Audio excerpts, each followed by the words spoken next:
Dahil very good nga si kuya, kaya naman lulutuan ko siya ng kanyang paboritong fried chicken. Pero this time, kakaibang fried chicken naman, kaya siguradong magugulat siya. 6 na pirasong drumstick nga lang yung kakailanganin dito. Kumuha na nga ako ng kasirola at nilagyan ko na ng tubig dahil pakukulaan ko nga ito. At inilagay ko na rin yung mga pampalasa.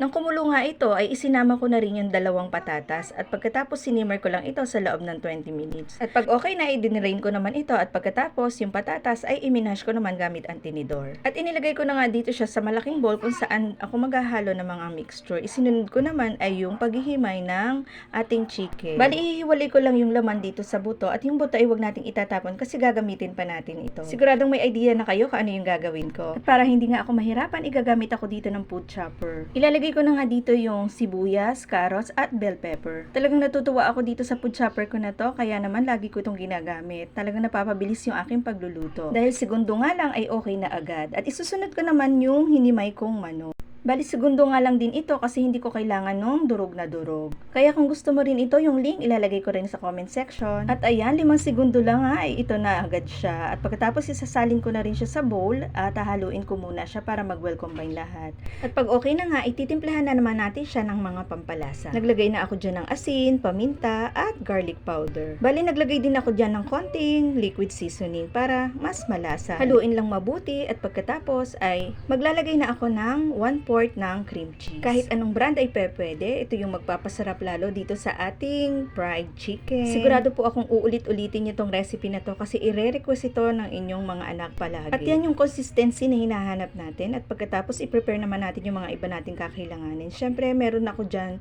breadcrumbs, harina na nilagyan ko ng breading mix at syempre yung beaten egg. At pagkatapos ay sisimulan ko na mag-assemble. Bali, naglagay din ako dyan ng cheese. Kaya napaka-espesyal po ng fried chicken na ito. Medyo matrabaho pero worth it po kasi para naman po sa aking mga anak. At ayan na po, i-coat po muna natin siya dito sa may harina na may breading mix at pagkatapos sa beaten egg at yung last naman po ay sa breadcrumbs. Ulit-ulitin lang po hanggang sa ma-coat po lahat at ito na po yung aking mga natapos. Nagpainit na po ako ng kawali at maglalagay na po ako ng mantika. Make sure lang po na mainit yung mantika bago po natin ilagay at lutuin lamang po natin ito sa katamtamang apoy. Hintayin lang mag-golden brown at pag okay na ay pwede na po nating i-flip. Grabe, ang bango po talaga umaamoy kaya naman na-curious po yung mga anak ko kung ano daw po ba itong niluluto ko. At pagkaraan po ng ilang minuto ay ready to serve na po ang aking yummy and healthy fried chicken with dipping. Sana nagustuhan niyo po ito kaya gawin niyo na rin po. Salamat po.